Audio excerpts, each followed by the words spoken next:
reminder to buy milk. Simone Carter stood in the doorway of her own kitchen, her rolling suitcase still behind her, her keys dangling from her fingers. She had just returned from a 3-day business trip to Seattle. The house was quiet in that heavy way that meant no one else was home. She should have felt relieved after the early morning flight and the traffic from the airport. Instead, her stomach twisted with a feeling she couldn't name. The envelope was cream-colored and expensive. Her name was written across it in Gerald's precise handwriting. Not "my love," or "Simone, my wife," or even just S, the way he used to write it when they were young and he would leave her little notes in her lunch bag. Just Simone Carter, like she was a business associate or a stranger. She picked it up. Her hands didn't shake. That surprised her. Maybe some part of her had known this was coming. Maybe that was why she hadn't called when her flight was delayed. Maybe that was why she hadn't texted from the airport. Some instinct had told her to stay quiet and come home unannounced.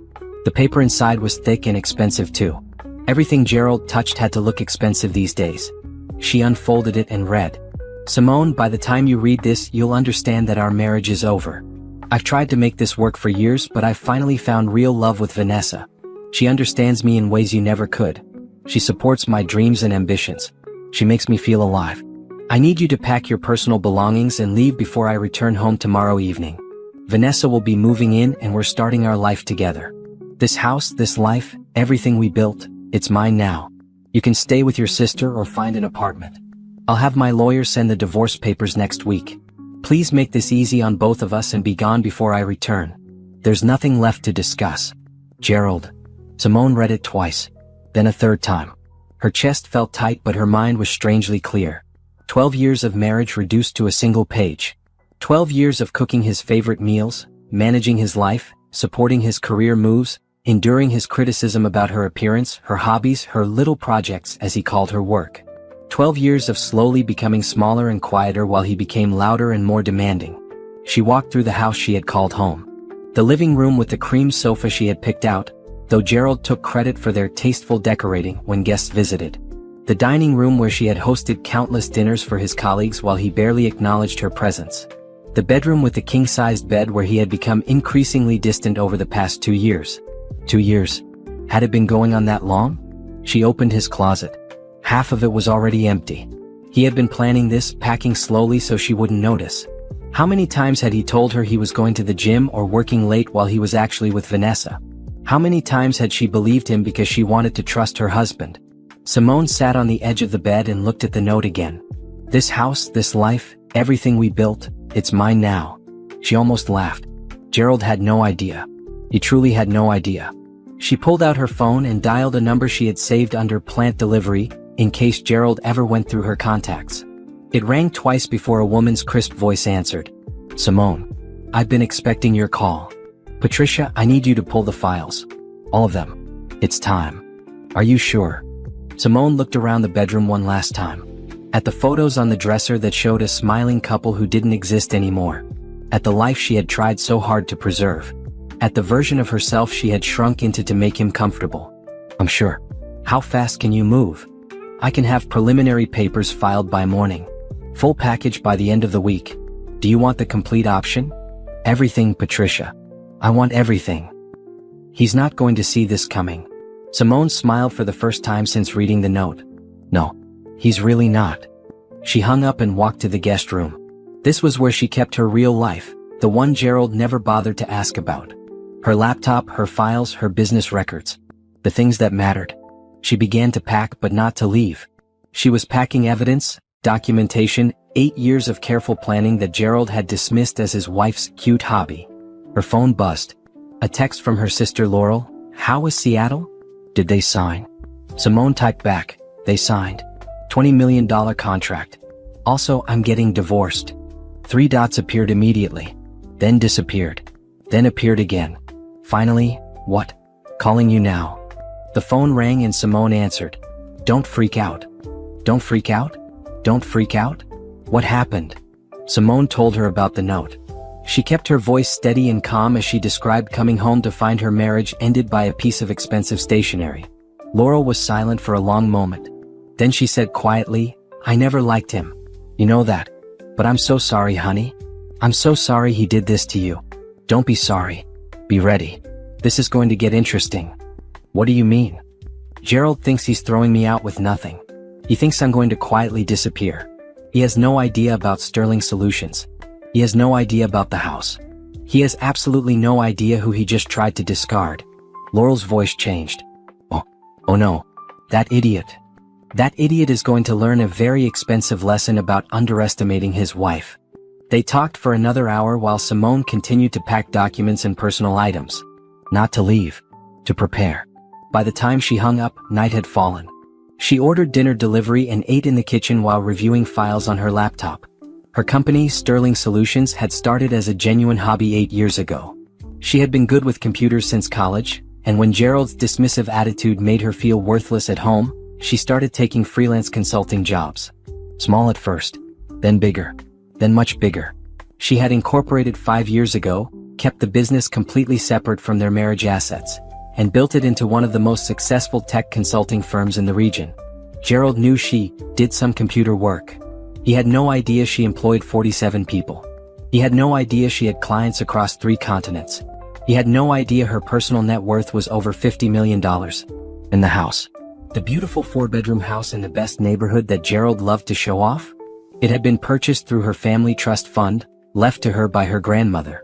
Gerald's name had never been on the deed. He had never bothered to check. He just assumed because he made the mortgage payments that it was his. Except there was no mortgage. Simone owned it outright. And according to the legal documents she had signed when they got married, any property owned before marriage or acquired through family inheritance remained separate property. Gerald had just tried to evict her from her own house. Simone finished her dinner and cleaned the kitchen. She took a long shower and changed into comfortable clothes. Then she sat at the kitchen table with her laptop and began making lists. Phone calls to make. Documents to gather. Meetings to schedule. At midnight, her phone buzzed again. A text from an unknown number. Simone, this is Vanessa. Gerald told me about the divorce. I just want you to know I never meant to hurt you. He said you two were already over emotionally. I hope we can be mature about this situation. Simone stared at the text for a long moment. Then she blocked the number without responding. She had no interest in anything Vanessa had to say. This woman had willingly participated in destroying her marriage. Maturity didn't require Simone to pretend that was acceptable. She went to bed in the guest room. Sleep came surprisingly easily. Maybe because for the first time in years she wasn't lying next to someone who had stopped loving her. Maybe because she knew what was coming.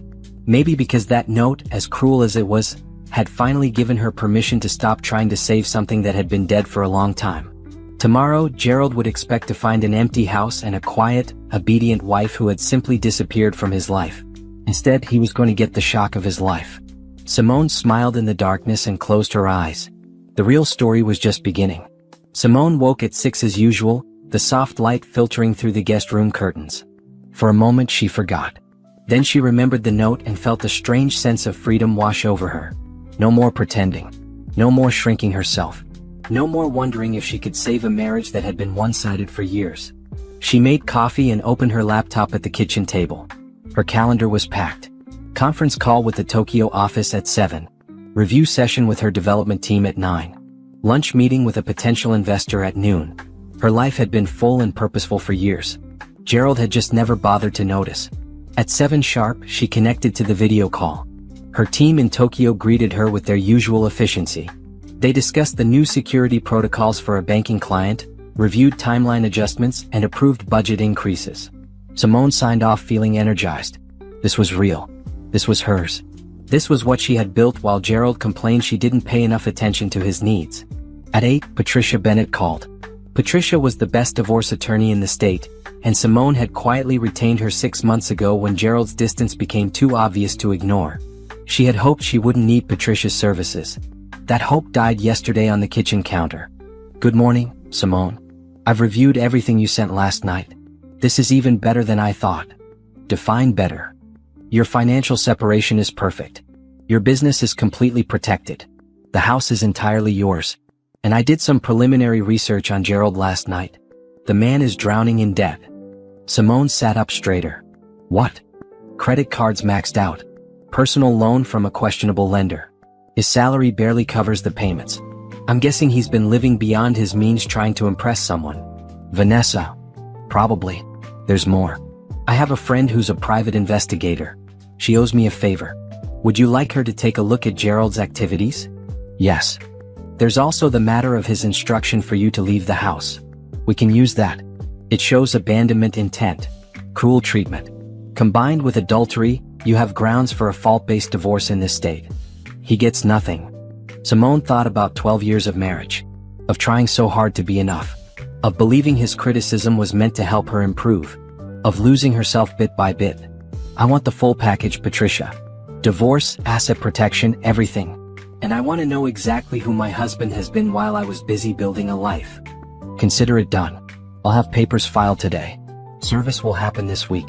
Are you safe in the house? I'm not leaving. Good. It's yours. He has no legal right to tell you to leave. In fact, as the property owner, you could legally evict him. That thought settled into Simone's mind like a puzzle piece clicking into place. File the eviction papers too. Music to my ears. I'll call you this afternoon with updates. Simone spent the next hour reviewing her business financials. Sterling Solutions had 3 major contracts in progress and 2 more in negotiation. Her team was brilliant. Her clients were happy. Her revenue projections for the year were exceeding expectations. She had built something remarkable. At 9, her development team joined the video call. There was Priya, her lead developer. James, who handled client relations. Nicole, her operations manager. Trevor, the cybersecurity specialist. They had no idea their boss was going through a divorce. They just knew her as the sharp, focused CEO who had recruited each of them personally and paid them well above market rates. They discussed the new project timeline, reviewed code deployments, and celebrated James closing another major client. When the meeting ended, Nicole stayed on the line. Boss, you okay? You seem different today. Simone considered lying, then decided against it. I'm getting divorced. Found out yesterday. Nicole's face transformed from concern to fury. That man never deserved you. I met him once at the company dinner, remember? He introduced himself as your husband and then spent 20 minutes talking about his job without asking what any of us did. That sounds like Gerald. You're going to be fine, Simone. Better than fine. You're going to thrive. You already are thriving. He's just been too stupid to notice. After Nicole logged off, Simone sat with those words. She was thriving. She had been thriving for years. Gerald's note hadn't destroyed her. It had just revealed what was already true. She had outgrown him long ago. Her phone rang. A known number. She answered cautiously. Mrs. Carter? This is Detective Reese Holloway. I'm a private investigator working with Patricia Bennett. She asked me to look into your husband's recent activities. Do you have time to talk? I do. I'll keep this brief for now. Full report coming later. But I wanted you to know what I found in the first 4 hours. Your husband Gerald Carter has been in a relationship with Vanessa Wright for approximately 18 months. They've taken 3 trips together, all charged to credit cards in his name. The spending is significant. Hotels, restaurants, gifts. He's deep in debt financing this relationship. Anything else? Vanessa Wright is married. Her husband is Thomas Wright, an attorney. He travels frequently for work, which is likely how she's maintained the affair. There's more, but I need another day or 2 to confirm before I share it. What kind of more? Reese paused. The financial kind. Let me verify the details first. I'll have a complete file for you by Friday. After the call ended, Simone sat very still. Gerald was having an affair with a married woman. Gerald was in massive debt. Gerald had written her a note telling her to leave her own house so he could move his mistress in. The absurdity of it almost made her laugh. Her lunch meeting was with Daniel Chin, a venture capitalist interested in investing in Sterling Solutions expansion. She met him at an upscale restaurant downtown. He was early, already seated and reviewing something on his tablet. Simone. Good to see you. They shook hands and settled into discussing business.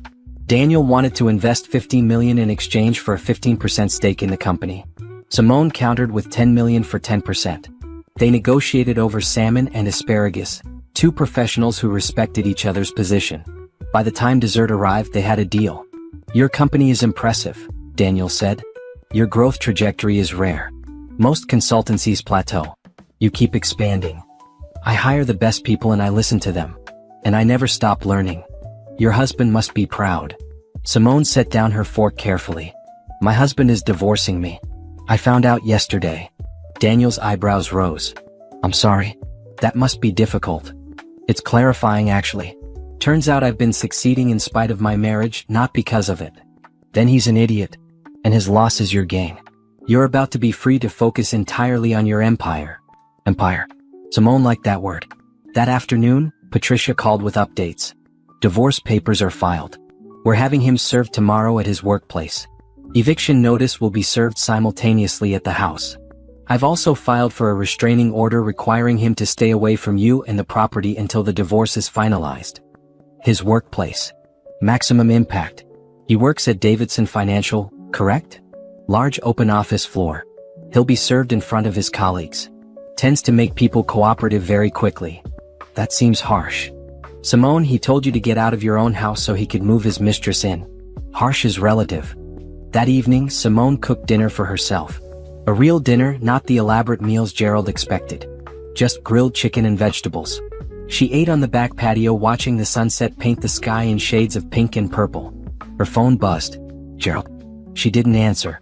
It buzzed again. Then a text. Simone, we need to talk. Call me. She deleted it without responding. Another text. I know you're upset, but this is childish. We need to discuss the logistics of you moving out. She blocked his number. Within minutes, a different number called. She answered. Simone, it's me. Why did you block me? Gerald, we have nothing to discuss. You'll be hearing from my attorney. Your attorney? What attorney? Simone, be reasonable. We can handle this like adults. Adults don't send notes telling their spouse to vacate their own home. What are you talking about? This is my house too. No, Gerald. It's my house. Only my house. You'll understand soon. Don't contact me again. She hung up and blocked that number too. Sleep came easier that night. Tomorrow Gerald would be served. Tomorrow the pretense would shatter completely. Tomorrow he would begin to understand exactly who he had underestimated. Simone fell asleep smiling. Simone was in a meeting with her development team when her phone vibrated with a text from Patricia. It's done. He's been served. Calling you in 30 minutes. She finished the meeting on autopilot, her mind already shifting to what was happening across town. Gerald worked on the 14th floor of Davidson Financial, a prestigious investment firm where he was a senior analyst. He loved that job. Loved the title.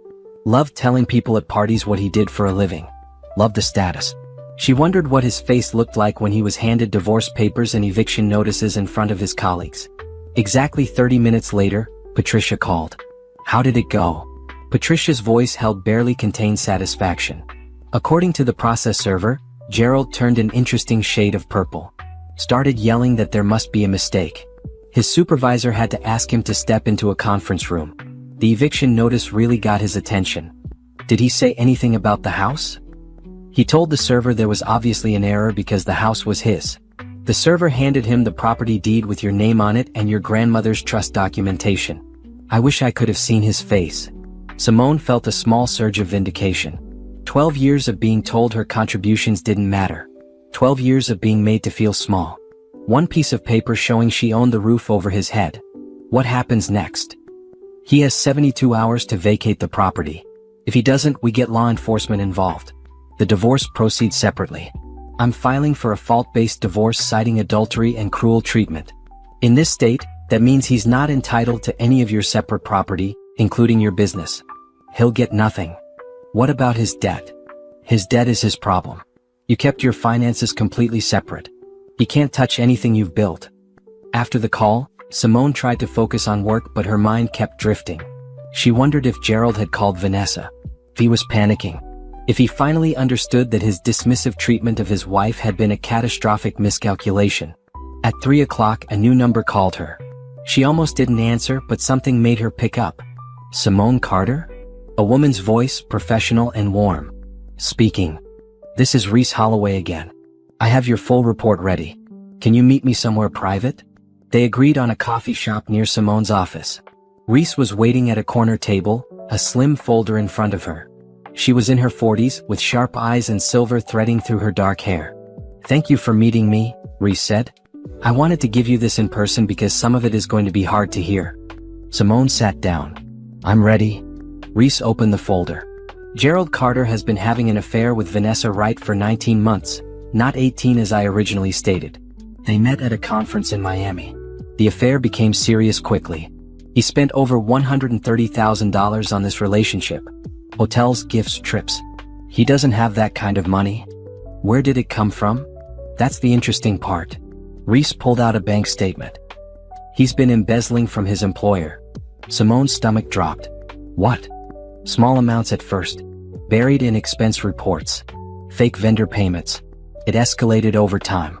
I estimate he's taken approximately $200,000 from Davidson Financial over the past year and a half.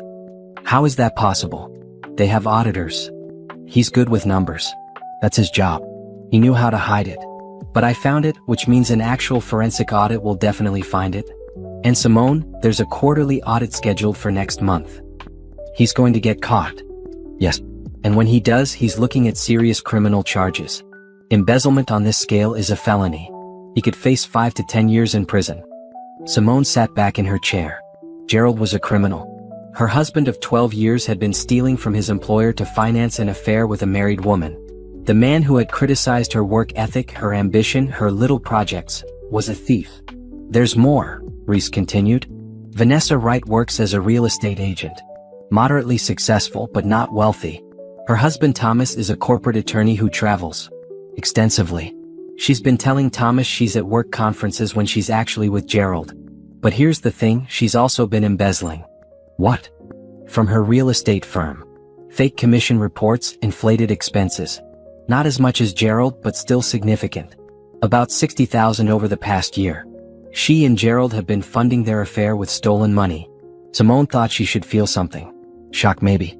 Or instead she felt cold clarity. These were not good people who had made a mistake. These were people who had systematically lied, cheated, and stolen to get what they wanted. What do I do with this information? That depends. You could report it to the authorities. Or you could wait and let the audits discover it naturally. Or you could use it as leverage in your divorce to ensure Gerald doesn't make things difficult. Simone thought about the note. About being told to leave her own home. About 12 years of being diminished.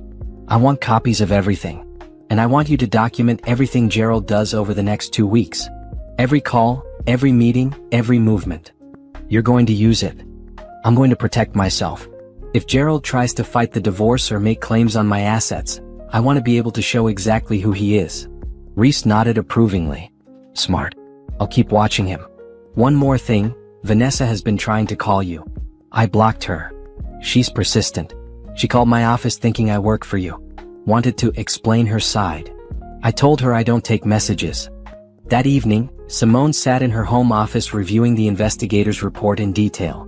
Bank statements, hotel receipts, credit card bills. A timeline of deception stretching back almost 2 years. She made copies of everything and stored them in 3 different locations. Her office safe, her attorney's office, and a cloud storage service. Her phone rang. Her sister Laurel. Have you heard from him? No. I blocked his numbers. He was served this morning. Good. How are you feeling? Surprisingly okay. I found out he's been embezzling from his company. Laurel was silent for a moment. Jesus, Simone. I know. And Vanessa, the woman he's leaving me for, is also embezzling from her company. They're both criminals. What are you going to do? Let it play out. The truth always comes out eventually. I don't need to do anything except protect myself. At 9 that night, someone knocked on her door. Simone checked the security camera. Gerald, looking disheveled and angry. She didn't open it.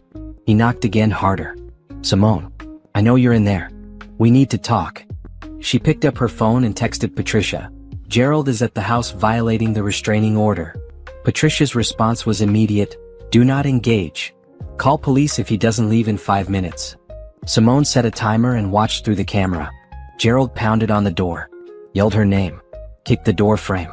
At 4 minutes and 30 seconds he pulled out his phone, made a call and walked back to his car. She watched him sit in the driver's seat, talking animatedly to whoever was on the phone. Probably Vanessa. After 10 minutes he drove away. Simone forwarded the security footage to Patricia with a note. Evidence of violation. Please use as needed. Before bed she checked her email. Mixed in with business correspondence was a message from an address she didn't recognize. The subject line read, From Vanessa, please read. She almost deleted it. Then curiosity won. Simone, I know you don't want to hear from me, but I feel like you deserve to know the truth. Gerald told me you two were separated. He said you were staying together for financial reasons but that the marriage was over emotionally. He said you had agreed to divorce but were waiting for the right time. I never would have gotten involved if I had known he was lying. I'm a good person. I made a mistake trusting him. I hope someday you can forgive me. I want you to know.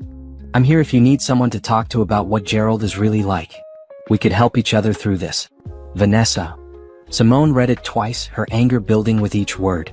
The manipulation was breathtaking. Vanessa was trying to position herself as a victim, as someone who had been deceived just like Simone. Worse, she was trying to create some kind of alliance, as if they were both Gerald's victims instead of Simone being the wife and Vanessa being the woman who had willingly destroyed her marriage. She deleted the email without responding. Vanessa would get no absolution from her. No friendship. No understanding. Some boundaries once crossed could not be uncrossed. Simone went to bed feeling the weight of everything she now knew. Gerald wasn't just unfaithful. He was a criminal. Vanessa wasn't just a mistress. She was an embezzler reaching out for sympathy. But beneath the weight was something else. A growing sense of freedom. She had spent 12 years trying to be enough for someone who would never value her. Now she knew the truth. Gerald wasn't capable of valuing anyone but himself. And that failure was his, not hers. She fell asleep planning her next moves. The divorce was just the beginning. Her real life was about to start. Simone woke to her phone ringing at 6 in the morning. Patricia. Good morning. We have a situation. What kind of situation? Gerald filed a countermotion claiming you defrauded him about the house ownership. He's alleging you hid assets during the marriage and that he's entitled to half of your business. Simone sat up in bed. He's what? It's baseless.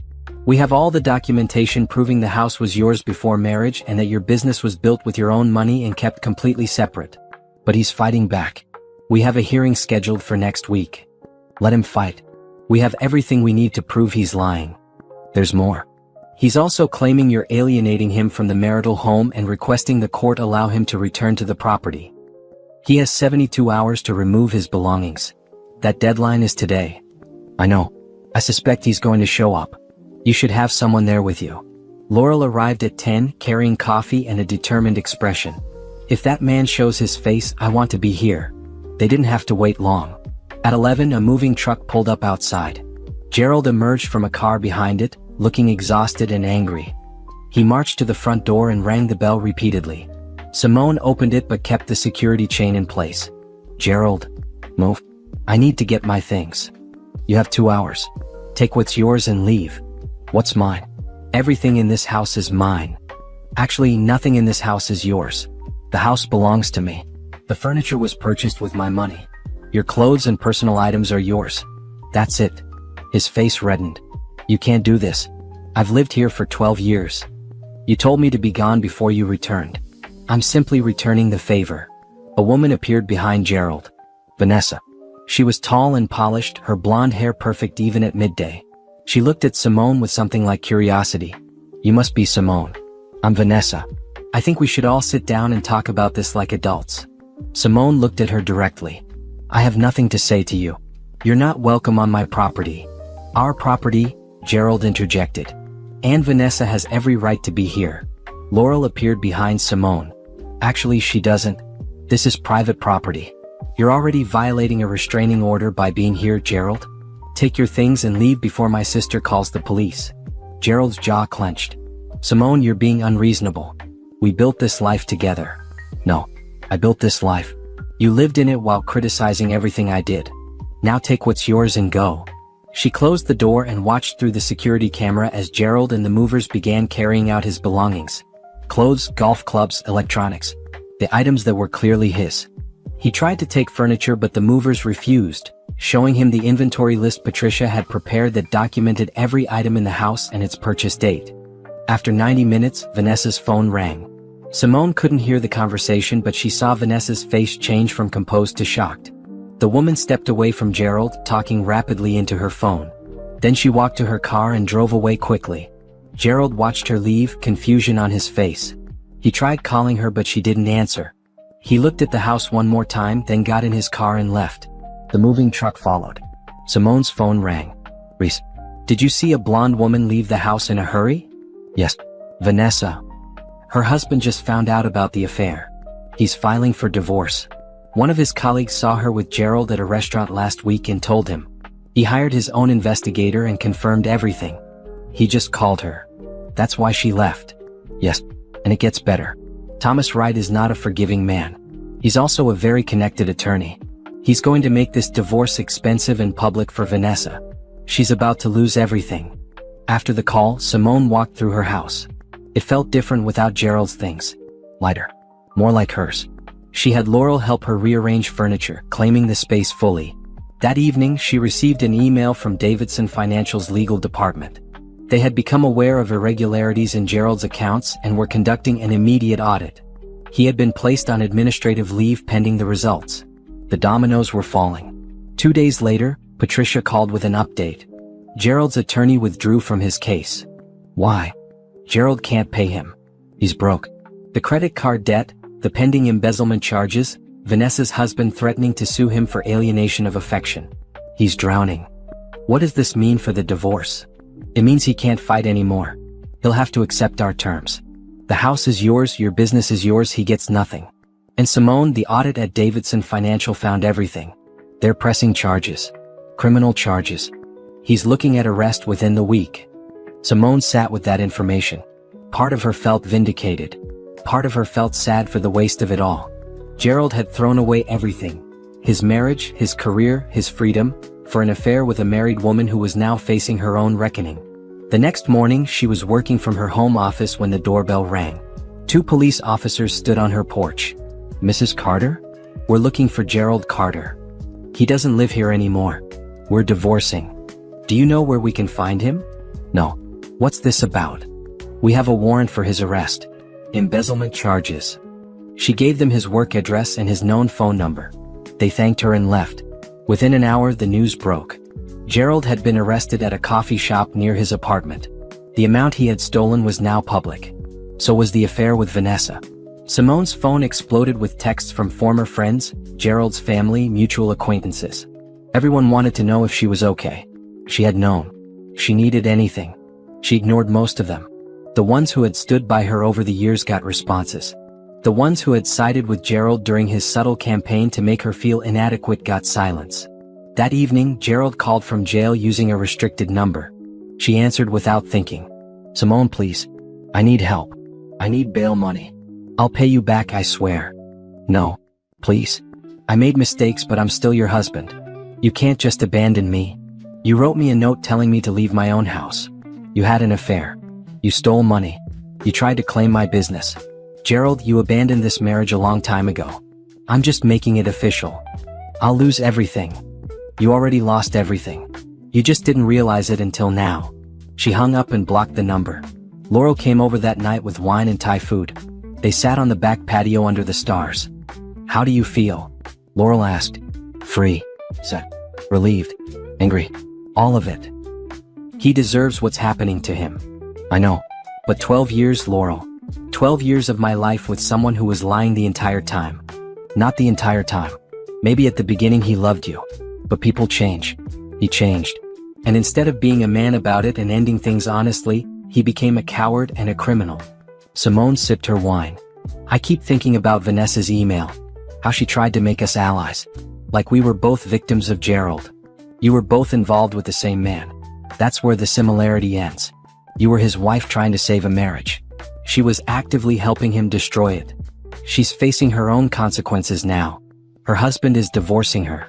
She's under investigation for embezzlement at her company too. Good. Actions have consequences. Gerald is learning that. She's learning that. And you're learning that you're stronger than you ever knew.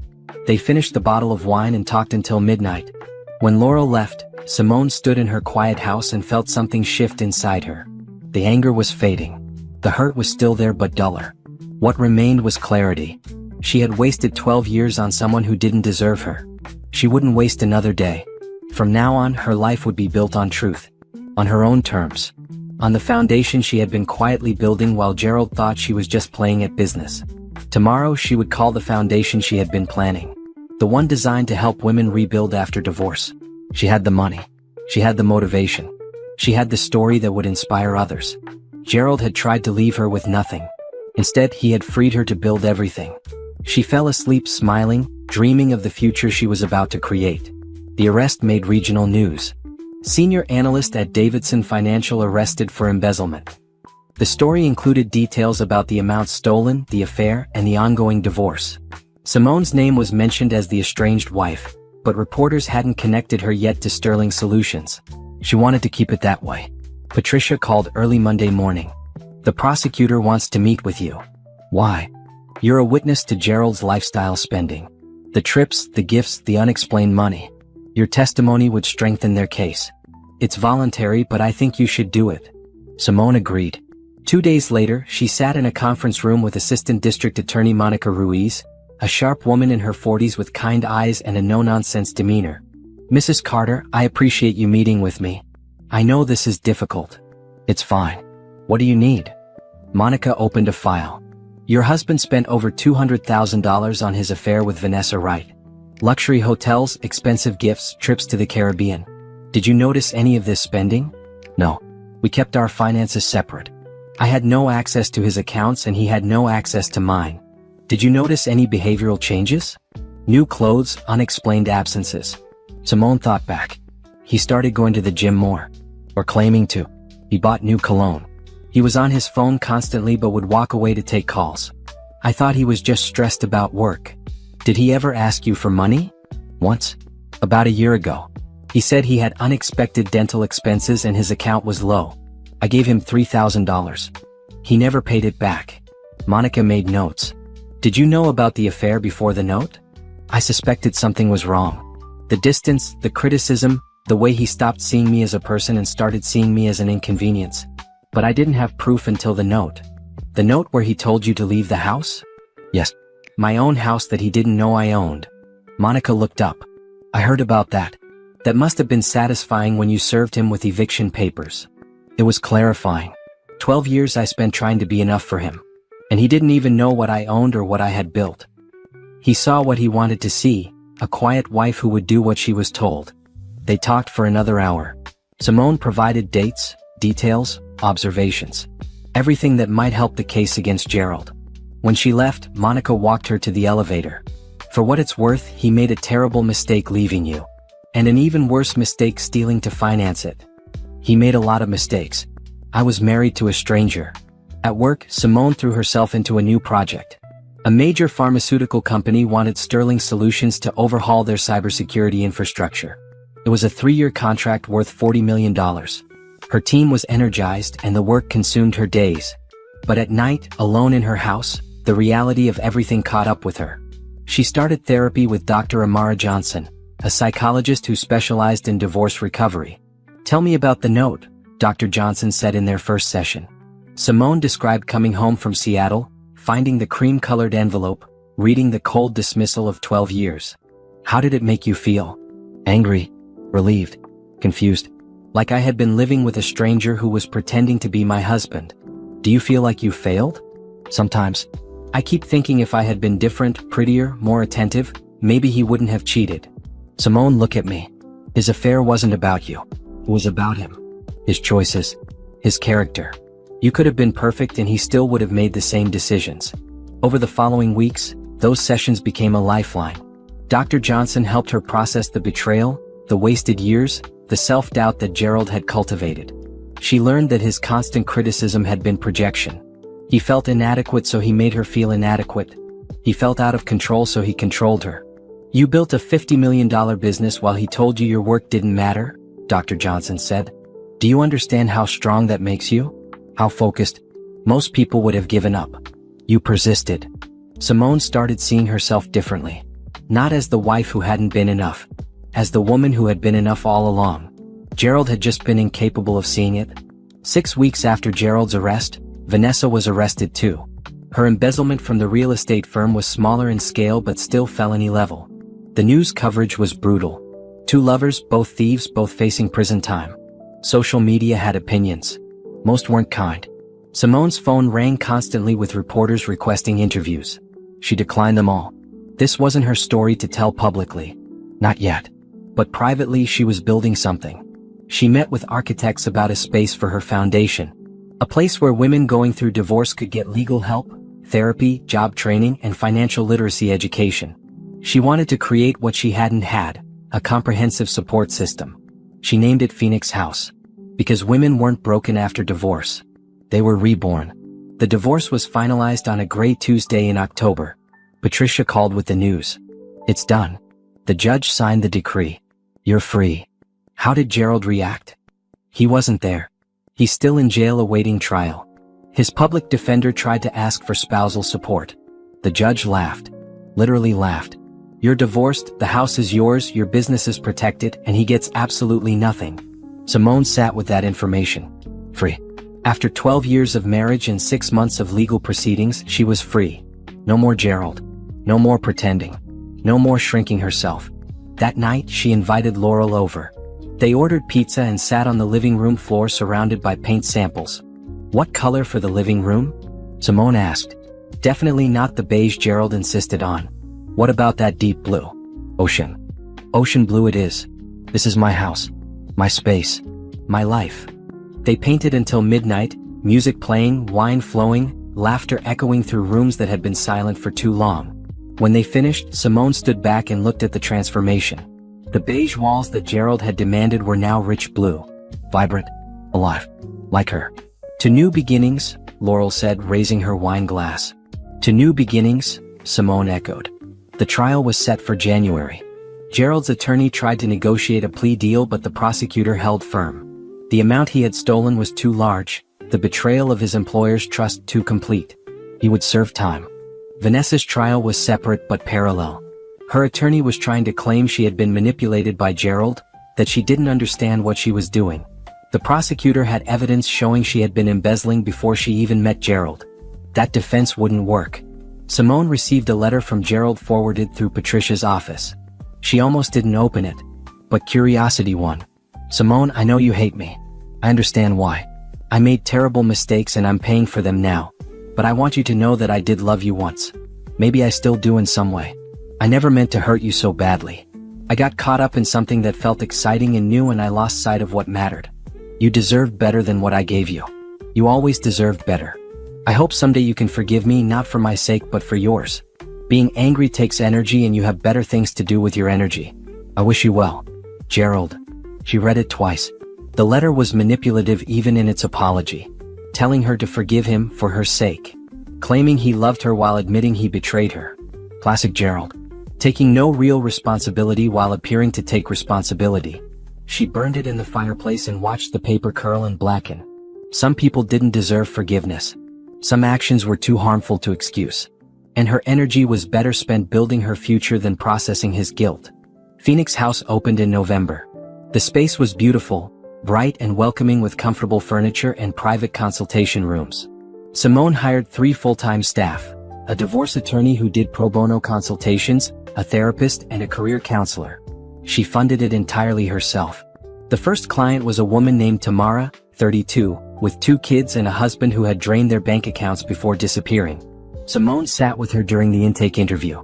I don't know what to do, Tamara said, tears streaming down her face. I have nothing. No money, no job, no way to support my children. Simone took her hand. You have more than you know. You have strength. You survived this far. Now we're going to help you thrive. Legal help, therapy, job training, whatever you need. You're not alone anymore. Watching Tamara's face transform from despair to hope, Simone understood why she had survived Gerald's betrayal. It wasn't just to rebuild her own life. It was to help other women rebuild theirs. By December, Phoenix House had helped 23 women. Some needed legal advice. Some needed therapy. Some needed job skills. All of them needed to know they weren't failures because their marriages ended. They were survivors starting new chapters. Simone's business continued to grow. The pharmaceutical contract was proceeding ahead of schedule. 2 more major clients signed on. She promoted Nicole to COO and hired 4 new developers. Sterling Solutions was thriving. One evening in mid-December, she was working late at the Phoenix House office when someone knocked on the door. She looked up to see a man in his late 30s, well-dressed and handsome, holding a coffee cup. We're closed, she said through the glass door. I'm not here for services. I'm here to make a donation. He held up an envelope. She opened the door cautiously. Who are you? Dante Morrison. I'm a venture capitalist. I heard about what you're doing here and I wanted to help. He handed her the envelope. Inside was a check for $50,000. Simone looked up at him in shock. This is incredibly generous. It's incredibly needed. I have sisters. I've seen what divorce can do to women who don't have resources. You're doing important work. Thank you. Really. This will help so many people. Good. That's all I wanted to hear. I'll get out of your hair now. Wait, would you like to see the space? See where your money is going? He smiled. I'd love that. She showed him around Phoenix House, explaining each service, sharing success stories while protecting client privacy. Dante asked thoughtful questions and seemed genuinely interested. When the tour ended, they stood in the lobby. You built this in 6 months? He asked. When you know what it's like to need help and not have it, you work fast. I looked up your business before I came. Sterling Solutions. You're the CEO. I am. Impressive. Building a $50 million company while going through a divorce and starting a nonprofit. Most people couldn't handle one of those things. Most people don't get their life blown up by a note on the kitchen counter. She hadn't meant to say that. It just came out. Dante's expression softened. I read about your husband's arrest. I'm sorry you went through that. Don't be. It freed me to become who I was always meant to be. He looked at her for a long moment. Would you have dinner with me sometime? Not a date necessarily. Just two people who respect what the other is building. Simone hesitated. She wasn't ready for dating. Wasn't ready to trust anyone that way. But dinner with someone who understood business, who supported her work, who didn't need anything from her, that felt safe. Dinner sounds nice. They exchanged numbers. He left. She sat in her office and wondered if she had just made a terrible mistake or taken the first step toward something good. Time would tell. The tech conference invitation came in January. Global Innovation Summit in San Francisco. 3,000 attendees, industry leaders, venture capitalists, and innovators from around the world. The organizers wanted Simone to deliver a keynote about building businesses during personal adversity. She accepted. Patricia called the same day to give her trial updates. Gerald's trial starts February 15th. The prosecutor expects it to last 2 weeks. They want you to testify. I'll be there. Vanessa's trial is scheduled for March. Separate proceedings but similar charges. Her attorney is still trying to claim she was manipulated. By Gerald? Yes. They're portraying her as a victim of his schemes. It's not working. The evidence shows she was embezzling before she even met him. After the call, Simone focused on preparing her keynote. She wrote and rewrote, trying to find the balance between sharing her story and protecting her privacy. Dr. Johnson helped her process what to reveal and what to keep sacred. You don't owe anyone your pain, Dr. Johnson said. Share what serves your message. Keep the rest for yourself. Phoenix House continued to grow. They had helped 53 women by mid-January. Tamara, the first client, had completed job training and landed a position as a medical billing specialist. She came to the office to share the news, her children with her. You saved my life, Tamara said, hugging Simone. I was ready to give up. Now I have a future. You saved your own life. We just gave you tools. Dinner with Dante happened on a Friday night. He chose a quiet Italian restaurant with excellent food and better wine. They talked about business, about their different paths in tech, about the challenges of maintaining ethics in an industry that often prioritized profit over people. You could have taken venture capital money for Sterling Solutions, Dante said. Why didn't you? I wanted full control. I spent too much of my life with someone else controlling me. My business would be mine completely. That's rare. Most founders take the money and deal with the oversight. I'm not most founders. He smiled. No, you're definitely not. They talked until the restaurant closed. No romantic overtones. Just two professionals who respected each other's work and enjoyed each other's company. When he walked her to her car, he didn't try to kiss her. Just said, same time next week? I'd like that. The next morning, Simone received an email from the conference organizers. They had reviewed her proposed keynote title, Building Through Betrayal, How Adversity Became My Advantage. They loved it. They were promoting it as the opening keynote. Expected attendance, 2,500 people. Simone felt anxiety creep in. She called Dr. Johnson. I'm scared. What if I share my story and people judge me? What if they think I'm weak for staying as long as I did? Simone, you stayed because you had hope. Because you believed in commitment. Because you were strong enough to try. The weakness was Gerald's, not yours. And anyone who judges you for trying to save your marriage isn't worth your concern. The weeks before the conference flew by. Sterling Solutions landed another major contract. Phoenix House opened a satellite office across town. Simone promoted 2 more staff members and hired a full-time grant writer to pursue foundation funding. Dante became a regular presence in her life. Not as a boyfriend, as a friend who understood the demands of building something meaningful. They had dinner weekly, compared notes on business challenges, and occasionally collaborated on Phoenix House initiatives. He introduced her to other venture capitalists who might fund the foundation's expansion. One evening over Thai food he asked, "How's your divorce recovery going?" "Better. Therapy helps. Building Phoenix House helps. Knowing Gerald is in jail awaiting trial helps. Does it feel like justice?" "It feels like consequences. He made choices. Now he lives with them. That's not about me getting revenge. That's just reality." "You're remarkably centered about all this." "I wasn't always. The first few weeks I was furious. I wanted him to suffer. But anger is exhausting. And it doesn't build anything. So I channeled it into Phoenix House, into my business, into becoming someone I'm proud of." "Are you proud of yourself?" The question caught her off guard. She thought about it honestly. "Yes, I am. For the first time in years, I'm proud of who I am." The conference arrived in late February. San Francisco was cold and foggy, the Golden Gate Bridge barely visible through the mist. Simone checked into her hotel and reviewed her speech one more time. 25 minutes to tell her story and inspire other people to build through their own adversities. The keynote was scheduled for 9 a.m. The ballroom was packed. Simone stood backstage, heart pounding, hands shaking slightly. The organizer gave her a 5-minute warning. She closed her eyes and thought about that note on the kitchen counter. About reading those cold words. About the moment her life shattered and reformed into something better. She was ready. The introduction finished. She walked onto the stage to applause. The lights were bright. She couldn't see most of the audience, but she could feel their attention. "6 months ago, I came home from a business trip and found a note from my husband. It told me to pack my things and leave before he returned with his mistress. It told me everything we built together was his now. It told me our marriage was over." The room was silent. That note was the worst and best thing that ever happened to me. Worst because it revealed I had spent 12 years married to someone who didn't see me, didn't value me, and didn't hesitate to discard me. Best because it freed me to stop trying to be enough for someone who would never think I was enough. She told her story. The secret business she had built while her husband dismissed her work. The house that had been hers all along.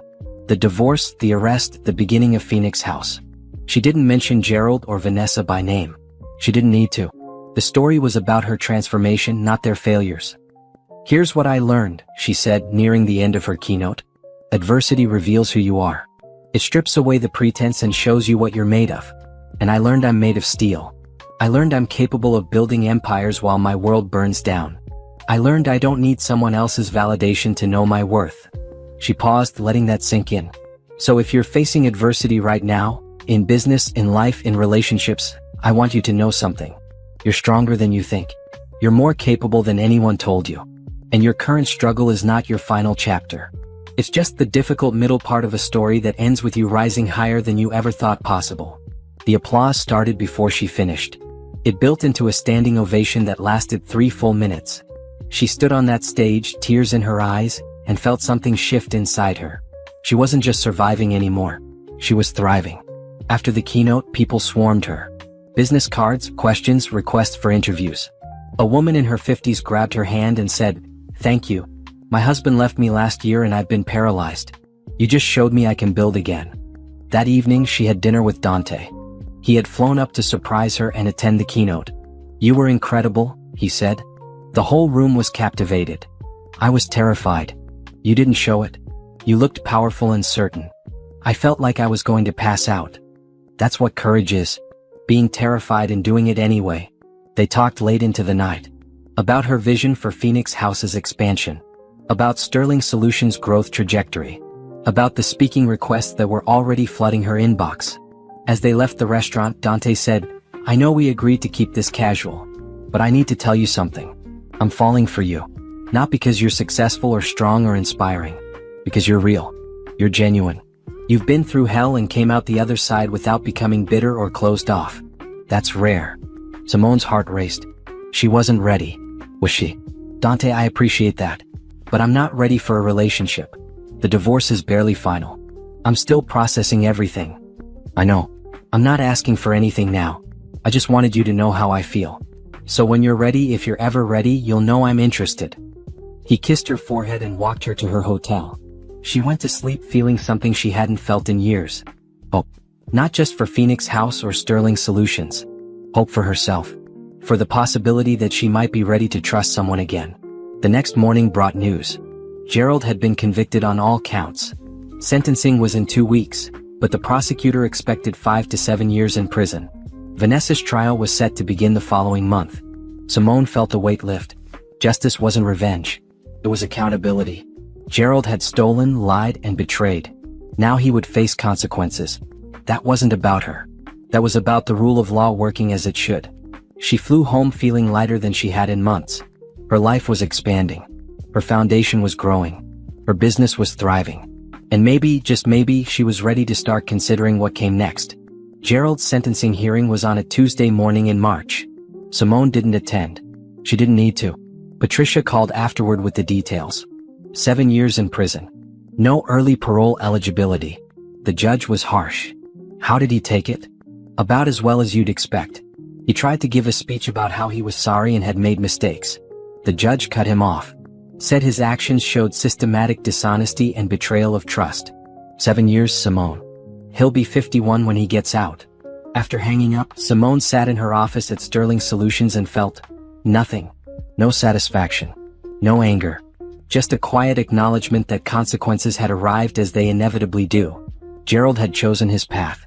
Now he would walk it. Phoenix House was expanding faster than anticipated. By April, they had helped 112 women.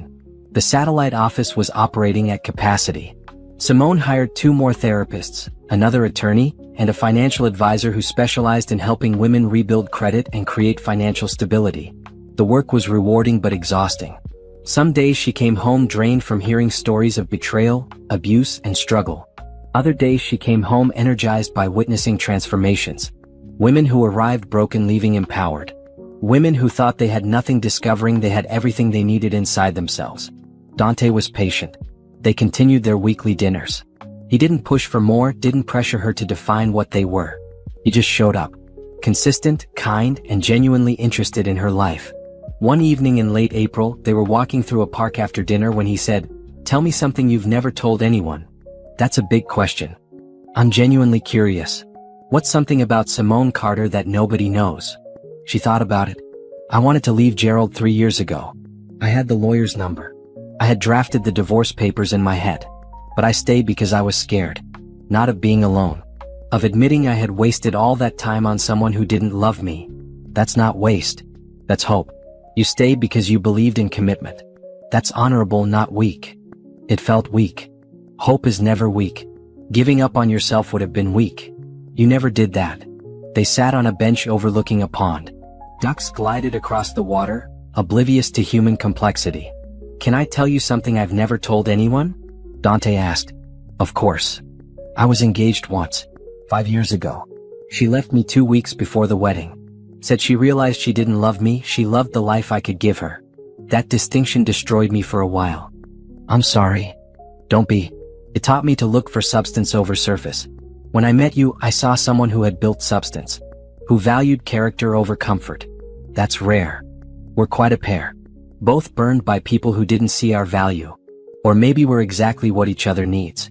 People who understand what it's like to be underestimated and who decided to prove everyone wrong. Something shifted in Simone's chest. A loosening of the tight grip she'd kept on her heart. Dante wasn't Gerald. He didn't diminish her. He celebrated her. He didn't need her to be smaller. He encouraged her to be bigger. I think I'm ready, she said quietly. Ready for what? To try this. Whatever this is. He smiled and took her hand. No pressure. No expectations. Just 2 people who respect each other seeing where this goes. Their first official date was at a small jazz club downtown. The music was intimate and soulful, the atmosphere warm. Dante was attentive without being overwhelming. He asked about her week, her challenges at Phoenix House, her upcoming speaking engagement in Boston. You're going to be traveling a lot with all these speaking requests, he said. I know, but the message matters. If sharing my story helps other women realize they can rebuild, then it's worth the exhaustion. Just don't burn yourself out. Even steel needs rest. Are you worried about me? I'm invested in your well-being. That's different from worry. I trust you to know your limits. That trust felt like oxygen. Gerald had never trusted her judgment. He had questioned every decision, criticized every choice. Dante's trust in her capabilities was revolutionary.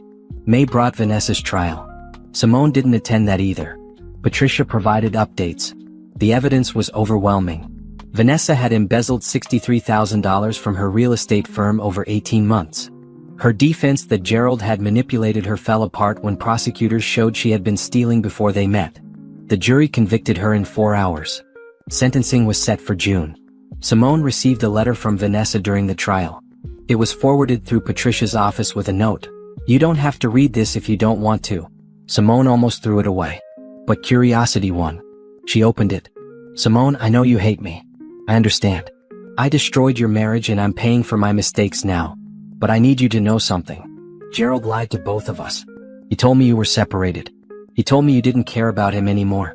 He painted you as cold and distant. I believed him because I wanted to. That doesn't excuse what I did. It just explains it. I'm facing prison time now. My husband divorced me and took our house. I lost my job and my reputation. I have nothing left. I'm not asking for forgiveness or sympathy. I just wanted you to know that I was wrong about you. You're not the person Gerald described. You're strong and successful in everything I'm not. I hope someday you can find peace. Vanessa." Simone read it twice. The letter was manipulative even in its honesty. Vanessa was trying to create a connection to make Simone see her as a victim too. But Simone knew better. Vanessa had made choices. She had chosen to believe Gerald without verification. She had chosen to pursue a married man. She had chosen to steal from her employer. Choices had consequences. Simone burned the letter in her fireplace just like she had burned Gerald's. Some people didn't deserve space in her life, even as cautionary tales. Phoenix House celebrated its first anniversary in June with a gala fundraiser. The event raised $300,000. Simone gave a speech thanking supporters and sharing success stories. 200 women had been helped in the first year. They were projecting 400 in year 2. Dante was her date for the gala. He looked handsome in a tuxedo and more importantly he looked proud to be there. Not as the center of attention but as support for what Simone had built. During the cocktail hour, a reporter from the local paper approached. "Miss Carter, can I ask about your ex-husband's conviction? How does it feel knowing he's serving 7 years?" Dante started to intercede but Simone held up a hand. She looked at the reporter directly. "It feels like justice. Not for me personally but for the system he betrayed. He stole from his employer and faced consequences. That's how things should work. Now if you'll excuse me, tonight is about celebrating the women we've helped, not dwelling on the man who hurt me." She walked away head high. Dante squeezed her hand. "Well said." The evening was perfect. Dancing, speeches, success stories. Simone looked around the ballroom at the 250 people who had shown up to support Phoenix House and felt overwhelming gratitude. This was her life now. Built on purpose and compassion, not on trying to please someone who would never be satisfied. Late that night after the gala ended, Dante walked her to her car. The parking garage was quiet and dimly lit. "Tonight was incredible," he said. "You've built something that matters. We've built something. Your donation got this started. Your connections brought in half the sponsors tonight. I wrote checks. You created transformation." He pulled her closer and kissed her. Really kissed her. Not a polite goodnight peck. A kiss that held promise and passion and possibility. When they pulled apart, Simone was breathless. "Wow," she managed. "Too much. Just enough. But I need to take this slow. I'm not ready to rush into anything. Slow is fine. I'm not going anywhere." That promise settled into her bones. He wasn't going anywhere. He wasn't going to wake up one day and decide she wasn't enough. He wasn't going to have an affair or betray her trust. He was solid and real and present. Maybe she could trust again. Maybe she could build something real with someone who saw her value from the beginning. June turned into July. Sterling Solutions secured a contract with a major automotive manufacturer to redesign their entire cybersecurity infrastructure. The deal was worth $60 million over 3 years. Simone's personal net worth crossed $80 million. She celebrated by taking her team to a nice dinner and giving everyone bonuses. Then she donated $2 million to Phoenix House for expansion. By year's end, they would have 4 locations operating across the region. Vanessa was sentenced in late July. 4 years in prison.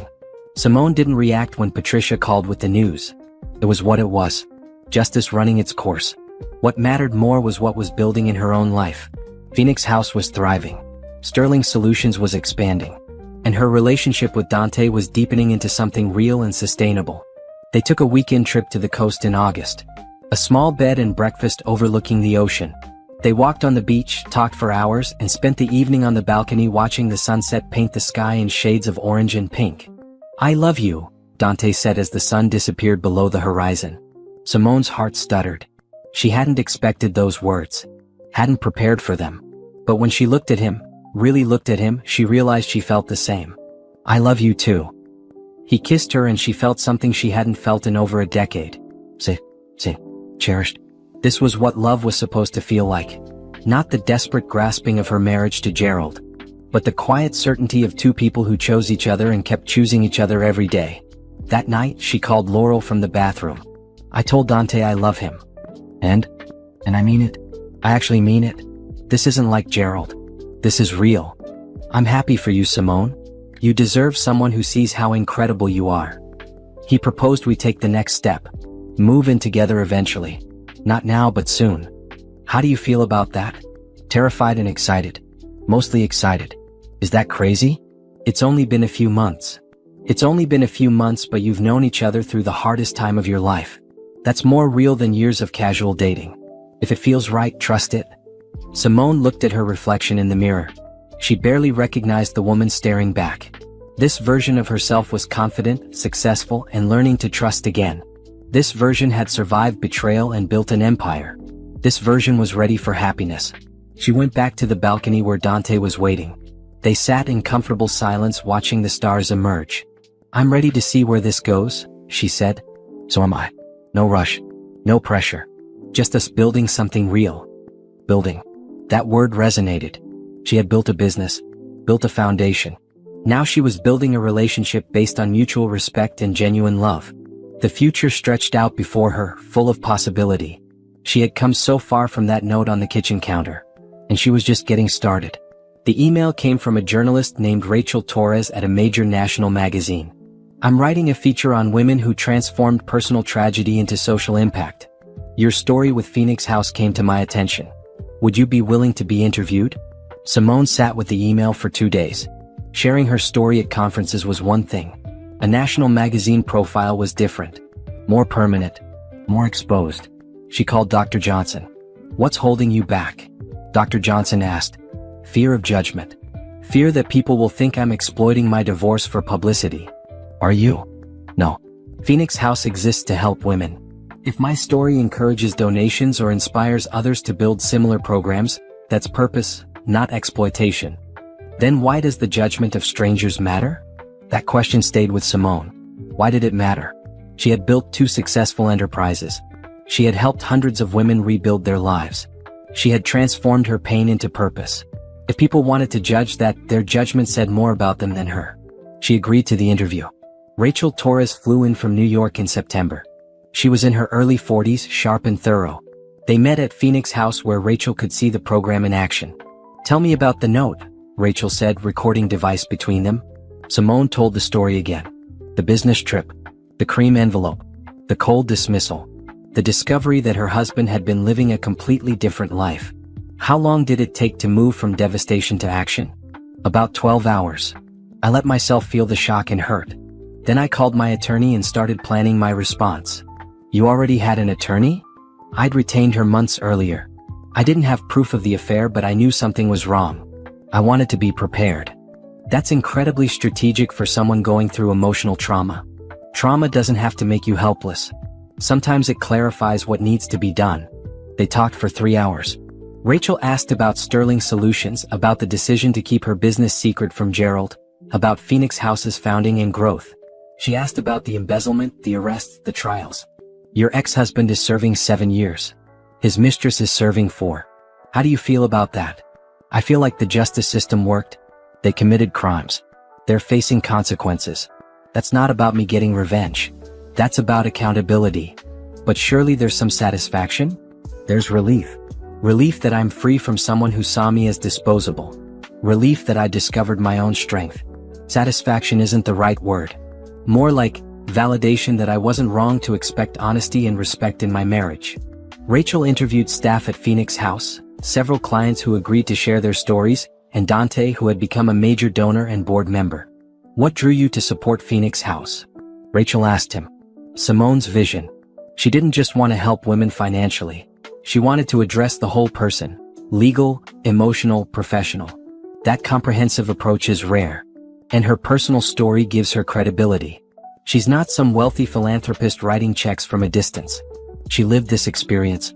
She knows what these women need because she needed it herself. The article was published in November. The cover showed Simone standing in the main room at Phoenix House, surrounded by the women the program had helped. The headline read, "From Betrayal to Building, How One Woman's Divorce Note Sparked a Movement." The story went viral within hours. Social media exploded. Women shared their own stories of divorce and rebuilding. The Phoenix House website crashed from traffic. Donation requests flooded in. Interview requests from television shows, podcasts, and other publications. Simone's phone didn't stop ringing for 3 days. Sterling Solutions clients called to congratulate her. Some didn't know about her divorce or Phoenix House. She had kept her professional life separate deliberately. Now everything was public. The response was overwhelmingly positive. A few critics said she was capitalizing on victimhood. She ignored them. The thousands of supportive messages drowned out the handful of negative ones. 3 days after the article published, someone knocked on her office door at Sterling Solutions. Her assistant peeked in. "There's someone here to see you. She doesn't have an appointment but says it's urgent." Her name is Vanessa Wright. Simone's heart stopped. Vanessa was supposed to be in prison. She checked the news quickly. Early release program. Vanessa had served 18 months of her 4-year sentence and been released to a halfway house. "Tell her I'm not available. She's crying in the lobby. She says she just needs 5 minutes." "No. I have nothing to say to her and she has nothing to say that I need to hear." Her assistant nodded and left. Simone watched through her office window as security escorted Vanessa out of the building. The woman looked diminished. Thin and worn, nothing like the polished real estate agent who had helped destroy her marriage. She felt no satisfaction in that. Just a tired relief that she didn't have to engage.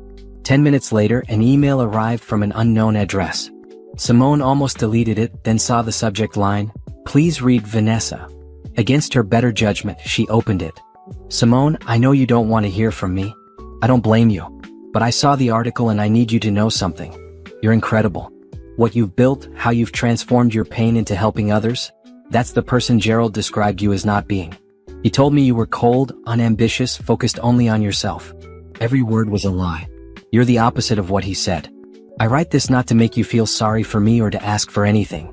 I write this because you deserve to know that I was completely wrong about you. I believed a liar and destroyed a good woman's marriage. I'm paying for that now. Not just in prison but in knowing I was the villain in someone else's story. I hope Phoenix House helps thousands of women. I hope you find happiness. I hope you never think of me again because I don't deserve space in your thoughts. I just wanted you to know that I see who you really are now and I'm ashamed of who I was. Vanessa." Simone read it once. Then she forwarded it to Dr. Johnson with a note. "Is this genuine or manipulative?" Dr. Johnson called within the hour. "It's both. She's genuinely remorseful and trying to manipulate you into forgiving her. Whether you engage is entirely up to you." "I don't want to engage. I don't want her in my life in any capacity." "Then don't respond. Delete the email. Block the address. You owe her nothing." Simone did exactly that. Vanessa was part of her past. A painful chapter that was closed. She had no interest in reopening it. The article's impact continued to grow. By December, Phoenix House had received over $2 million in donations.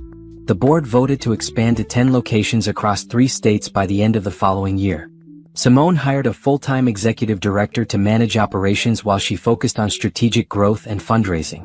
Sterling Solutions landed a contract with a major tech company to overhaul their entire data infrastructure. The deal was worth $90 million over 5 years. Simone's net worth crossed $100 million. She celebrated with Dante, her team, and her sister. But the celebration was low-key. Wealth was a tool, not a trophy. What mattered was what she could build with it. At a Phoenix House board meeting in mid-December, one of the board members asked, "Have you thought about franchising this model? Other cities need what you've built here." "I have. But I want to make sure quality doesn't suffer in expansion. It's not enough to slap the Phoenix House name on a program. It has to deliver the same comprehensive support we deliver here. What if you created a training program? Taught other cities how to build their own version?" That idea took root. By the end of the meeting, they had outlined a plan to create the Phoenix House Institute, a training program that would teach other organizations how to build comprehensive divorce support systems. Launch date, 6 months. Simone left that meeting energized. This was scaling impact. Not just helping hundreds of women but thousands across the country. That evening, she had dinner with Dante at their favorite Italian restaurant. Over wine and pasta, he said, "Move in with me." "What?" "Move in with me. My place or yours, I don't care. But I love you and I want to build a life with you. Not someday. Now." That's a big step. We've been together for over a year. We spend most nights together anyway. This just makes it official. Simone thought about her house. The one Gerald had tried to claim. The one that represented her independence and strength. Could she share it? Could she trust someone in her space that fully? Can we try something first? Spend a month really living together. Your place, my place, doesn't matter. See how it actually feels before we make it permanent. Deal. Starting when? Starting now. They spent December essentially living together, rotating between his modern apartment downtown and her house in the suburbs. It was easier than Simone expected. Dante was considerate, clean, and respected her need for space when work demanded her attention. By Christmas she knew. This was right. He was right. She was ready to build a life with someone who saw her as a partner, not a subordinate. On Christmas Eve, sitting by the fireplace in her living room, she said, "I'm ready to make this official. Move in here. Make this our home. Are you sure? This house means a lot to you. It means I survived. But home should mean more than survival. It should mean building something good. And I want to build that with you." They toasted with champagne and spent the evening planning how to combine their lives. It felt natural. Easy. Right. Simone's life had transformed completely in 18 months. From a woman reading a cold dismissal on her kitchen counter to a CEO, philanthropist, and someone learning to trust love again. The exposure from the article hadn't damaged her. It had amplified her impact. And the future stretched ahead full of possibility. She was just getting started. The new year brought new challenges and new victories. Phoenix House opened its 5th location in January. The Training Institute launched with 30 organizations enrolled from 15 different states. Sterling Solutions promoted 3 team members to vice president positions and hired 20 new developers. Simone was everywhere at once, speaking at conferences, managing her business, overseeing Phoenix House expansion, and building a life with Dante. One February morning, Patricia called with unexpected news. Gerald's parole hearing is next month. Simone felt her stomach clench. Already? He's only served 2 years. He's not getting out. Don't worry. But the state requires a hearing. His attorney will make an appeal. It'll be denied. I wanted you to be prepared in case media coverage brings his name back into public discussion. Does he know about the article? About Phoenix House? Everyone in prison knows. According to my sources, he's bitter about it. Feels you've made yourself the victim when he's the one suffering in prison. Simone almost laughed. Gerald had stolen $200,000, destroyed 2 marriages, and faced the consequences of his actions. Yet he saw himself as the victim. Let him think what he wants. I'm not interested in his perspective. The parole hearing happened in March. Patricia attended to file a victim impact statement on Simone's behalf. Gerald's appeal was denied in 15 minutes. The parole board cited the severity of his crimes and his lack of genuine remorse. He would serve his full sentence. That same week, Simone received a letter forwarded from Patricia's office. Gerald had written from prison. She considered not opening it. But Dante encouraged her. Read it. Not because he deserves your attention, but because closure comes from seeing who he really is without illusions. She opened it. Simone, I saw the magazine article. You've done well for yourself. Built an empire while I'm rotting in here. I'm sure that makes you happy. You always were vindictive. But I want you to remember something. I made you. Before we got married, you were nobody. You had no direction, no ambition. I pushed you to be better. Everything you have now, you built because I taught you how to succeed. So while you're accepting awards and doing interviews, remember who shaped you into the woman you are today. You're welcome. Also, I need money for my commissary account. Vanessa can't help. Her husband cleaned her out.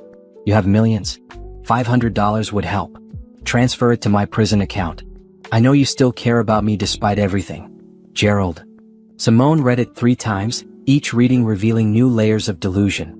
Gerald believed he had created her success. Believed she owed him gratitude. Believed she would send him money. She showed the letter to Dante. His jaw clenched as he read. This man is delusional. Completely. He genuinely thinks he shaped me into who I am. He has no idea that you succeeded in spite of him, not because of him." Simone wrote a response. She didn't send it. Just writing it felt cathartic. "Gerald, thank you for reminding me why I'm grateful our marriage ended. You didn't make me. You almost destroyed me. Every day of our marriage you told me I wasn't enough. That my work didn't matter. That my dreams were silly. I built Sterling Solutions in secret because you would have sabotaged it if you'd known. I built it with talent and determination you never recognized because you were too busy embezzling and having an affair. You taught me nothing except what kind of man to avoid. As for money, you're in prison for stealing. I don't reward thieves. Find someone else to manipulate. I'm done." Simone. She burned both letters in the fireplace, watching them curl and blacken into ash. That chapter was completely closed. Spring brought more growth. Phoenix House helped its 500th woman in April. The success stories were remarkable. Women who had arrived broken now owned businesses, held professional positions, pursued degrees. The transformation was real and measurable. Sterling Solutions won a National Innovation Award for their cybersecurity protocols. The ceremony was in Washington, D.C., a black-tie gala with industry leaders from around the world. Simone gave an acceptance speech about building companies that prioritized both profit and purpose. Afterward, a woman approached her. "I went through a terrible divorce 5 years ago. I saw your magazine article. It inspired me to start my own business. I just wanted to say thank you for being honest about how hard it was and how possible rebuilding is." These moments made everything worthwhile. Not the awards or the wealth. The knowledge that her story helped others find their own strength. May brought an unexpected encounter. Simone was getting coffee at a shop near her office when she saw Gerald. He was thinner, older-looking, wearing a cheap suit that didn't fit properly. He had been released early on good behavior, serving 5 years instead of 7. Their eyes met. He looked shocked, then angry, then something that might have been shame. He approached her before she could leave. "Simone." "Gerald, you look good. Success suits you." "Thank you. If you'll excuse me, I have a meeting." "Wait, can we talk? Just for a minute?" Every instinct told her to walk away. But curiosity won. "You have 60 seconds. I made mistakes. Terrible mistakes. I know I hurt you. I know I destroyed what we had. I just want you to know I'm sorry." "Okay. That's it? Just okay? What do you want me to say, Gerald? That I forgive you? That I understand? I don't forgive you and I don't understand how you could do what you did. But I also don't hate you. I'm indifferent to you. You're part of my past. A painful chapter that taught me important lessons. Now if you'll excuse me." "Simone, wait. I saw what you built. Phoenix House. Sterling Solutions. You're worth over $100 million. I just need a little help getting back on my feet. Alone. 20,000 to start over." She looked at him carefully. He was still the same. Still thinking she owed him something. Still believing he could manipulate her. "No. No? Just like that? After 12 years of marriage? Gerald, you tried to throw me out of my own house to move your mistress in. You stole money. You lied. You destroyed our marriage for a woman who's now also broke and alone. You made your choices. Now live with the consequences. I owe you nothing." She walked away without looking back. Her hands shook slightly but her voice had been steady. She had faced him and felt nothing but pity for the small, bitter man he had become. That evening, she told Dante about the encounter over dinner. "How do you feel?" he asked. "Free. Completely free. He has no power over me anymore. Not emotional power, not financial power, nothing. He's just a man who made terrible choices and has to live with them. You're remarkable, you know that? I'm just someone who refused to let betrayal define me." June brought the most important development yet. Dante took Simone to dinner at an exclusive restaurant overlooking the city. They had champagne and talked about Phoenix House's expansion plans. After dessert, he took her hand. "Simone Carter, you are the strongest, most incredible person I've ever met. You took the worst experience of your life and turned it into purpose. You built empires. You helped thousands of women rebuild their lives. And you let me love you even though trusting again was terrifying. I want to spend the rest of my life building things with you. Will you marry me?" He pulled out a ring. Simple, elegant, perfect. Not showy or ostentatious. Just beautiful. Simone felt tears in her eyes. Happy tears. Hopeful tears. Yes. Absolutely yes. He slipped the ring on her finger and kissed her while the restaurant burst into applause. She was getting married again. Not to someone who would diminish her but to someone who celebrated her. Not to someone who needed her to be smaller, but to someone who encouraged her to be bigger. That night they called family and close friends. Laurel cried happy tears. "You deserve this, Simone. You deserve someone who sees how amazing you are. I never thought I'd trust anyone enough to get married again. That's because you hadn't met the right person yet. Dante is the right person." Planning the wedding was joyful instead of stressful. They wanted something intimate and meaningful. A small ceremony with close friends and family. No ostentatious display. Just two people committing to build a life together based on mutual respect and genuine love. July brought more validation. The Phoenix House Institute had trained organizations in 23 states. Success rates were promising. Women were being helped at scale. Simone's vision was becoming a national movement. Sterling Solutions secured a government contract to redesign cybersecurity for a major federal agency. The deal was worth $120 million over 7 years. Simone's company had become one of the top cybersecurity firms in the country. In August, Vanessa reached out one final time. An email to Phoenix House's general address asking if she could volunteer. The staff brought it to Simone's attention. "Absolutely not," Simone said. "She's not part of this organization in any capacity. Delete the email and block the address." Some people didn't get redemption through association. Vanessa would have to find her own path to rebuilding. It wouldn't be through Phoenix House. September marked 2 years since Simone had found that note on her kitchen counter. 2 years of transformation, growth, and rebuilding. She stood in her office looking at everything she had created. $100 million business. A foundation helping thousands of women. A relationship built on mutual respect and love. A life that felt authentic and purposeful. Gerald had tried to leave her with nothing. Instead, he had freed her to build everything. The wedding was planned for October. Small and intimate. Everything she wanted. Everything she deserved. Justice wasn't always about punishment. Sometimes it was about living well. About building something meaningful from the ashes of what was destroyed. About becoming the person you were always meant to be. Simone Carter had found her justice. And it was sweet beyond measure. The wedding took place on a perfect October afternoon at a vineyard overlooking rolling hills painted in autumn colors. 50 guests, close friends, family, Phoenix House staff, key Sterling Solutions team members, and a few venture capitalists who had become genuine friends. Simone wore a simple cream dress, elegant and understated. No veil, no train, no excessive drama.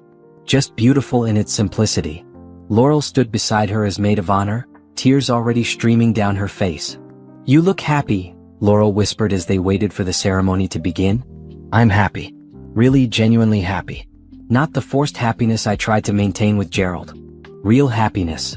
That's all I ever wanted for you." The ceremony was brief and personal. No traditional vows read from a card. Instead, Simone and Dante spoke from their hearts. "Dante, 2 years ago I thought I knew what marriage was," Simone said. "I thought it meant making myself smaller to make someone else comfortable. Accepting criticism as care. Believing I wasn't enough. You showed me what partnership really looks like. You celebrate my success instead of resenting it. You encourage my growth instead of limiting it. You see me? Completely in love what you see. I promise to give you the same respect, support, and love you've given me. To build a life together where we both thrive. To never make you question your worth the way I question mine. I choose you today and I'll choose you every day after." Dante's voice was thick with emotion as he responded. "Simone, you are the bravest person I know. You took pain that would have destroyed most people and turned it into purpose. You built businesses and foundations while healing from betrayal. You trusted me even when trust felt impossible. I promise to never take that trust for granted. To always see you as the remarkable woman you are. To support your dreams, celebrate your victories, and stand beside you through challenges. I choose you today and every day after." They exchanged rings. Simple platinum bands engraved with the date and a quote they both loved. She needed a hero, so she became one. The reception was joyful. Good food, better wine, and authentic celebration. No forced traditions. No awkward speeches from people who didn't really know them. Just people who genuinely cared about the couple sharing in their happiness. During dinner, Simone's phone buzzed. A text from an unknown number. "Congratulations on your wedding.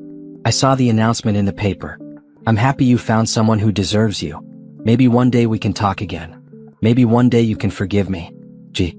She showed it to Dante. He read it and shook his head. He still doesn't get it. No, he doesn't. And that's not my problem anymore. She blocked the number and returned her attention to the celebration. Gerald didn't get to intrude on this day. This was hers and Dante's, built on truth and mutual respect. After dinner, Simone gave a brief speech thanking everyone for coming. Then she said something unexpected. 2 years ago, I came home from a business trip and found a note from my husband telling me to be gone before he returned with his mistress. That note broke my heart. It also freed me to become the person I was always meant to be. So in a strange way, I'm grateful for it. Grateful for the clarity it brought. Grateful for the strength I discovered. Grateful for every difficult moment that led me here, to this beautiful day with this remarkable man and all of you. If you're going through something difficult right now, please know, it's not your ending. It's just the painful middle of a story that can end with you thriving. Thank you for being part of my story. The applause was thunderous. Several women were crying. One of the Phoenix House clients approached Simone later. Thank you for sharing your story so openly. It gave me hope when I had none. I'm 6 months divorced now and I just started my own business. You showed me it's possible. These moments made everything worthwhile. The pain, the struggle, the rebuilding. If her story helped even one person find strength, then it all mattered. The honeymoon was 2 weeks in New Zealand. Far from work, from responsibility, from everything except each other. They hiked, explored, talked for hours, and simply enjoyed being together without the demands of their busy lives. On a quiet beach one evening, Dante asked, "What are you thinking about?" How different this is from my first marriage.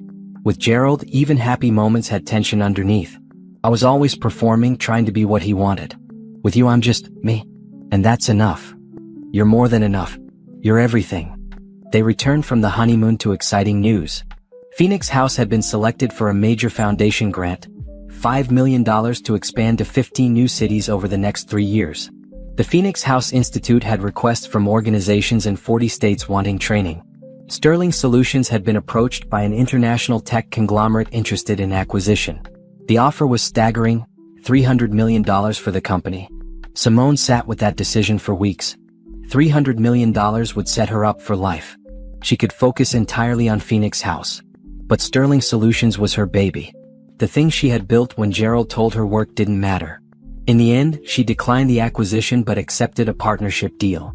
The conglomerate would invest $75 million for a 30% stake, allowing Sterling Solutions to expand internationally while Simone maintained control. Best of both worlds. December brought the annual Phoenix House Gala. Now in its 3rd year, the event raised $6 million. Over 2,000 women had been helped since the organization's founding. The success stories were remarkable and ongoing. During the gala, Simone was approached by a woman she didn't recognize. Mid-30s, professional-looking, carrying herself with quiet confidence. "Miss Carter? I'm Tamara Jefferson. I was your first client at Phoenix House." It took Simone a moment to recognize her. Tamara had been broken when she arrived. Devastated, scared, with 2 young children and no resources. Now she stood poised and successful. "Tamara, look at you. How are you?" "I'm incredible. I wanted to tell you, I'm the new regional manager for a major healthcare company. 6-figure salary, benefits, everything. My kids are thriving. I bought a house last month. None of this would have been possible without Phoenix House. Without you showing me that rebuilding was possible." Simone hugged her tightly. "You did this. Phoenix House gave you tools. You did the work. You showed me it was possible to be more than what my ex-husband told me I was.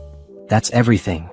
Walking home that night, Simone reflected on how far she had come. From a woman reading a dismissal note to a CEO, philanthropist, wife, and role model for thousands of women. The journey had been painful. But it had been worth it. January brought an unexpected encounter. Simone was having lunch with a potential investor when she saw Gerald across the restaurant. He was with a woman younger and unpolished. His clothes were cheap. His posture defeated. He looked up and their eyes met. He didn't approach. Just gave a small nod of acknowledgement. She nodded back. No anger. No satisfaction. Just recognition that they had once known each other and now they didn't. The investor noticed. "Someone you know?" "Someone I used to know. A long time ago." After lunch, she walked through the city thinking about Gerald. He had tried to destroy her and had destroyed himself instead. She had rebuilt stronger than ever. That wasn't revenge. That was reality. Actions had consequences. Choices created outcomes. She felt grateful for the note that had seemed so cruel. It had freed her from a marriage that was slowly killing who she was. It had pushed her into the life she was meant to live.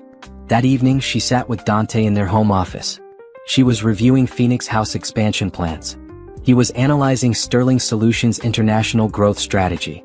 They worked in comfortable silence, occasionally sharing thoughts or asking opinions. "I'm happy," Simone said suddenly. Dante looked up. "I'm glad." "No, I mean really happy. Not the fake happiness I performed with Gerald. Real, deep, authentic happiness. I love my work. I love our life. I love who I've become." "You're remarkable, Simone Carter Morrison." She smiled at the hyphenated name she had chosen, not abandoning her identity for his. Joining their names the way they had joined their lives. Equal partners building something meaningful together. February marked 3 years since the note. 3 years of transformation, growth, and building. Simone sat down and wrote a letter. Not to send to anyone, just to document the journey. "Dear woman who read that note 3 years ago, I know you're devastated. I know you feel like your world ended. I know you're questioning everything about yourself. But I need you to know something. You're going to be okay. More than okay. You're going to thrive in ways you can't imagine right now." That note wasn't the end. It was the beginning. The beginning of you discovering who you really are. The beginning of you building businesses and foundations that help thousands of people. The beginning of you learning what real love looks like. Gerald was wrong about you. Wrong about your worth, your potential, your strength. And his wrongness freed you to prove just how wrong he was. 3 years from now, you'll be married to someone who celebrates your success. You'll run $100 million company. You'll have helped thousands of women rebuild their lives. You'll be genuinely happy. So cry today. Feel the pain. Process the betrayal. Then get up tomorrow and start building the life you deserve. Because you deserve everything. And you're going to create it. With love and hope, your future self. She sealed the letter in an envelope and put it in her desk drawer. Maybe someday she'd share it with women at Phoenix House who were just beginning their journey from devastation to empowerment. Spring brought more milestones. Phoenix House opened its 20th location. Sterling Solutions exceeded 500 employees. Simone was featured on the cover of Forbes magazine. The CEO who turned betrayal into billions, how Simone Carter Morrison built an empire while rebuilding her life. The article was comprehensive. Her story, her businesses, her foundation, her philosophy on turning pain into purpose. She was now worth over $200 million personally. But more importantly, she had created systems that were helping thousands of people. On the anniversary of her wedding to Dante, they took a weekend trip to the coast. The same bed and breakfast where they had first said, "I love you." They walked on the beach talking about the year ahead. "What's next for you?" Dante asked. "You've built everything you set out to build. What's the next challenge?" "Sustainability. Making sure Phoenix House and Sterling Solutions thrive long after I'm not actively managing them daily. Building systems that outlast me. Creating legacies that matter." "You're thinking about succession planning?" "I'm thinking about impact. I want Phoenix House to help women 50 years from now. I want Sterling Solutions to still be innovating. That means building structures that don't depend on me being involved every day." They sat on the beach watching the sunset paint the sky in brilliant colors. The same sky Gerald had once shared with Vanessa while betraying his marriage. The same sky Simone now shared with someone who valued her completely. "Do you ever think about him?" Dante asked. "Sometimes. Mostly I feel sorry for him. He had something real and he destroyed it for something temporary. Now he's alone and bitter while I'm here with you, building meaningful things. That's not revenge I orchestrated. That's just the natural outcome of our different choices. You're a better person than I am. I think about him sometimes and I'm just glad he's miserable." Simone laughed. "Maybe we're both right. Maybe he deserves to be miserable and I deserve to be happy. Maybe that's just how justice works." That night, in their room overlooking the ocean, Simone reflected on her journey. From a woman dismissed with a note to a woman building legacies. From someone trying to be small enough to fit someone else's limitations to someone expansive enough to impact thousands of lives. Gerald's note had intended to break her. Instead, it had freed her. And that freedom had been the greatest gift, even though it came wrapped in pain. She fell asleep next to Dante, grateful for every moment that had led her here. The pain, the struggle, the rebuilding, all of it necessary, all of it worthwhile. Because she hadn't just survived, she had thrived. And she was just getting started. The future stretched ahead full of possibility. More women to help. More businesses to build. More impact to create. More life to live with someone who saw her value from the very beginning. Gerald had tried to write her ending. Instead, he had freed her to write her own story.